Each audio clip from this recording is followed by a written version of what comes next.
बोलूंगा कि মানুষের টাকায় বেতন পান, মানুষের টাকায় আপনার এই ওয়ার্দি, মানুষের কাজ যদি না করেন তাহলে মানুষ যেদিন খেপে যাবে এই লোহার গেটটা কিন্তু ভাঙতে 2 মিনিট টাইম লাগবে না, 2 মিনিট টাইম লাগবে না।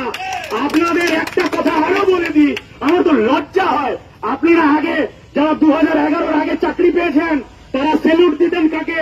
জ্যোতি বসুকে, বুদ্ধবাবুকে, অসীম দাশগুপ্তকে, তারা হাই কোয়ালিফাইড লিডার যারা আপনাদের আপনি করে বলতেন। আর এই মমতা যখন মিটিং এ বসে আইজি, ডিআইজি, এসপি কে তুই তো কারি করে বলে, এই তুমি কোথায় আছো? মনে হচ্ছে ওই এসপি বানিয়েছে। আপনারা ওই কুণাল ঘোষ যখন ইসলামপুরে আসে আপনারা গাড়ি নিয়ে দাঁড়িয়ে থাকেন এভাবে সেলিউট দেওয়ার জন্য। আপনারা ওই আতঙ্কবাদী ছত্রধর মাহাতো যে আবার টিএমসির রাজ্য সভাপতি তাকে আপনারা সেলিউট দেন। কোথায় গেলেন? 11 আগে বুদ্ধবাবু, জ্যোতিবাবুর মতো ভদ্রলোকেদের সেলিউট দিতেন, এখন চোর চামুন্ডাদের সেলিউট দিতে হচ্ছে।